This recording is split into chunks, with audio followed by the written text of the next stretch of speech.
Blog Talk Radio. Ladies and gentlemen, the President of the United States. Good evening, my fellow Americans. We now stand 10 years past the midpoint of a century that has witnessed 4 major wars among great nations.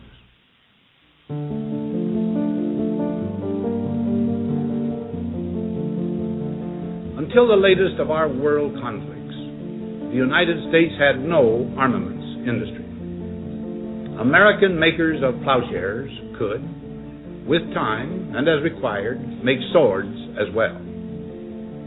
But we can no longer risk emergency improvisation of national defense.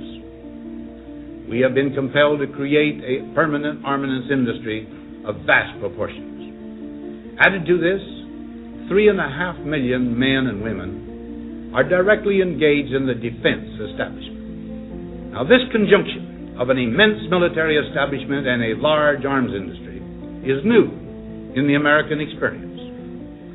The total influence, economic, political, even spiritual, is felt in every city, every state house, every office of the federal government.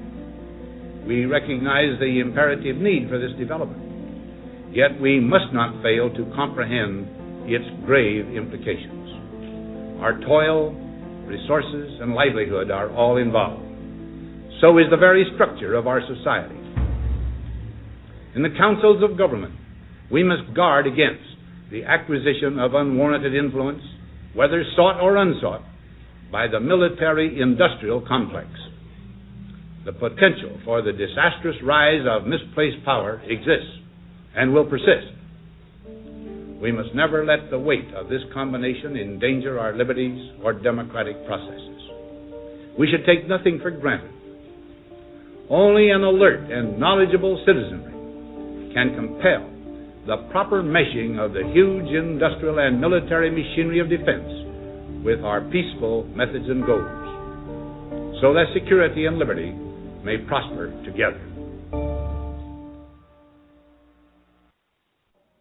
And so, my fellow Americans, ask not what your country can do for you, ask what you can do for your country.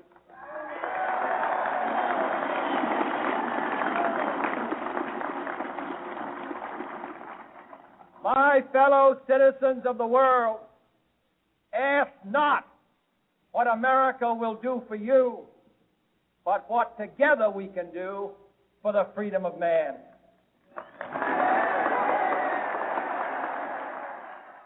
10, 9, 8, 7, 6, 5, 4, 3, 2, 1.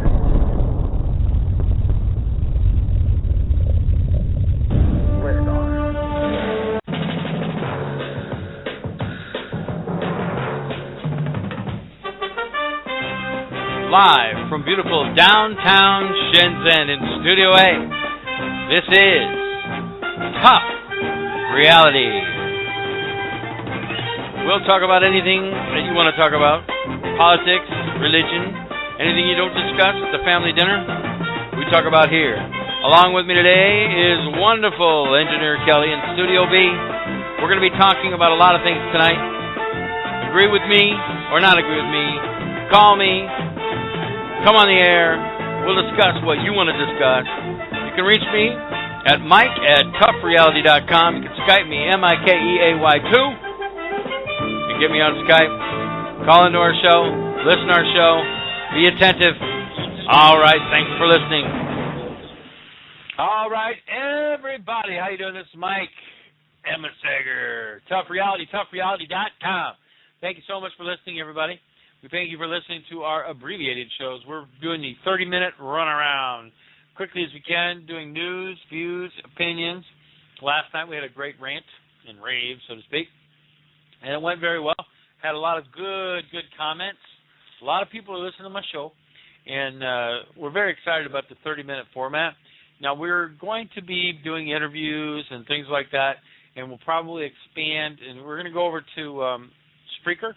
Spreaker.net, or .com, I'm sorry, and we'll be on the L&M radio network over there. I just have to get my mixer and all that stuff squared away, Thanks to Michael Vera. He's holding my spot over there, and so I'm sort of holding it over here in Blog Talk. We do have, after we finish shows, I'll normally upload every day or so the shows that we do here at Blog Talk. I'll upload them to Spreaker. So you'll be able to hear me here, also on Spreaker, and then also up at iTunes, anything that we do. Now, last night's show, I talked a little bit about the frustrations I'm having with Mr. Barack Obama, killing people, the drone attacks, the missile attacks. And, you know, it's very exciting to see Vladimir Putin stepping up and saying, hey, why don't we just verify? We'll take the chemical weapons and put them in safekeeping, and you can verify that they don't have any chemical weapons. They can't use them, and it looks like we've solved the problem. But let me tell you something else. This is very interesting because we have some players here that might be in line to help out with peace in the Middle East. That would be very interesting to see. So anyway, I'm studying that, watching that, checking things out.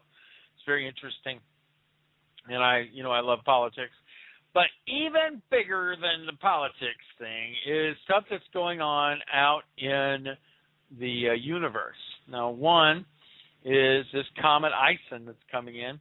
I've been waiting for this thing for a year, a little longer than that, because I know it's coming in. I know it's going to be close. I know we're going to get to see this tail of the comet. I love comets because they'll sit in the nighttime sky, and they just look like they're just sitting there with a big cloud behind them. Well, this comet, we should be able to see for 15 nights, 15 nights, get to see it, and then we'll also get to see the corona, the big head of the comet will be coming in too, so we can see that. We're going to start to be able to see it actually starting here in September. So some of you guys are going to start to be able to see it with not the naked eye, but you have to use binoculars or a telescope. You have a chance to start seeing it. And as it gets closer, around November 28th to January, we're going to see it head on, man. It's going to be very spectacular to see. Now, some people are talking about the things that are going to go on during this time. The government scheduled a power outage practice. Janet Napolitano has talked about how there's going to be a big cyber attack, a guaranteed major environmental event. Is this Iceland coming in? Could be. Could be that Iceland sets off an EMP. It very well could be. An electric goes out throughout the country. Now, let me tell you, ladies and gentlemen, if the electric goes out throughout the whole country, I will not be on the air the next day. Okay? So if there's no electric, break out the books, break out the Bibles, just hang out and pray a little bit, and eat your food, eat your water, and try not to turn into a zombie, okay, or something like that. Now, I'm making a little light of it, but the whole point is that there's a lot of people on the internet, famous people, not so famous people, all kinds of people. My friends and enemies alike are talking about how that this is going to happen and that's going to happen. Some people are praying against God and saying, no, if we stand up as Christians, we can stop this. No, you can't. Just so you know, you can't stop it, okay? It's going to happen. You can't prevent it. You can't slow it down. If you think that your prayers are going to slow that thing down that God's put into motion thousands of years ago, you are a bonehead, okay? You are. Now, can you get healing if you pray to God? Yeah. Can you get money and things that you need? Yes. Can God give you things? Yes, He can do that. Can God get your family saved? Absolutely. But do you know that there's only one man in the Bible that knew the day he was going to die? So if you think that you can stop comet Ison from coming in, go knock yourself out. Go knock yourself out. If you think you can stop the Illuminati from taking over the world, go knock yourself out. Can you slow them down? Sure, you can slow them down. I'm not saying don't try to do things, but what I am saying is don't sit around thinking that somehow you're some God's little good guy that's going to help the earth. That's just BS, man. Don't be thinking that. Don't think so highly of yourself. Don't get on the air and say, I want to get on the same page with you. I think that I could really, if we get everybody together, that's BS, man. Don't listen to those people. They're going to talk that way. Seriously. Man, study the Bible. The Bible's true. The Bible's real. They were thinking that Jesus was going to come back 2,000 years ago. So might He wait 2,000 more years? Yes, it very well could be. But it's not because of you. You didn't stop it. No, don't think so highly of yourself that you're going to stop God's plan. Now, I know people say, well, Moses, he went to God and pleaded that he wouldn't kill the Israelis. I mean, you see, God listens to man to stop things. Really? Do you think God already knew what Moses was going to do? I think so. God doesn't allow anything without him knowing about it. God's not up in heaven sleeping around thinking, oh, man, you look at that, Barack Obama. I didn't know he was going to try to do that missile thing. God's not caught off guard. He's in charge of the whole universe. He set this whole thing up. You think the Bible says he knows every hair on your head, numbers them, okay? So do you think a God like that doesn't know what's going on down here? You're a fool if you think you do. You're a fool. What church do you go to, man? I'm serious. You guys out there, I'm going to be a little rough tonight, okay? And I apologize, but sometimes you got to be a little rough. Take some people to the stockyard and spank them a little bit. Look, if you don't believe in Jesus, you're not a Christian. If you just believe in God, you're not a Christian, okay? If you call yourself a Catholic and you think that by praying to Mary and praying to Joseph you're going to get to heaven, you're lied to. Not going to happen. You go around calling the communion the sacraments and this and that and all. Come on, guys. Come on. I'm tired of people playing church. I'm tired of people trying to pretend like, oh, we have something very special here from God. Everybody has something special from God. God is no respecter of persons. The Bible says that. Let's not go off and try to think about things that we're doing that makes us so important. Okay? You know who I'm talking to. When you get on the air and you're out there and you're saying things, say the truth. The truth is what sets people free, not you standing up on a sideboard and holding up a sign saying that this is going to happen or that's going to happen.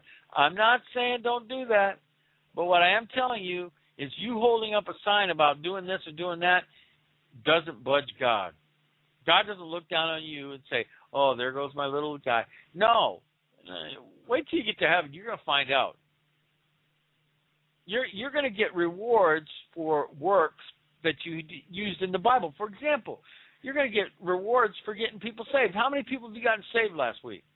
How many people did you talk to Jesus, or did you just hold a sign up? Holding a sign up in the street isn't talking to people. It isn't. Jesus didn't hold a sign up on the street and say, follow me. He didn't do that. He used his words. He talked to people individually. Well, Mike, we have the internet and we could just talk to people that. Well, then do that. Standing on a street corner holding up a sign saying you're going to die and go to hell does nothing for anybody as far as I can tell. Relationships are what cause people to be attracted to Jesus. Relationships. So the question is, what kind of relationships do you have? What kind of relationships do you have around you? How many people have you talked to this week about Jesus? On Wednesday nights, I've started to have a Bible study in my house. You're all invited. Come online if you want to. I might start recording them and then put them up on the live, or actually do it as a Google Hangout or Skype group, and people can hear me while I'm talking. I'm thinking about it. Why not? I got the internet anyway. Bad things on the internet. Oh, my God. Can you believe me? There's so many demons out there trying to cause problems. But listen, greater is he that's in me than he that's in the world. Demons coming around me, trying to do this and that and the other, trying to tempt you. And they're trying to tempt you too, aren't they, Christian? That's right. But you have to rise up. The Bible says, resist the devil and he will flee from you. So, as soon as I think it was a week ago, how many Bible studies have we had, Engineer Kelly? Just the one? Huh? Okay, we had the one Bible study, and it was like the demons turned up the pressure. Not just on me, but people who were going to attend the Bible study. Attending, pushing, giving more pressure to those people, make them want to quit serving God. Well, I got a little news for you. One day, all of this is going to be over, okay? The earth is not going to be around forever. It's not going to blow up or anything like that, but God's coming back. Jesus is coming back. Do I know the day or the hour? No. Am I going to predict it? No. But listen to this. He is coming back. And you better well be ready.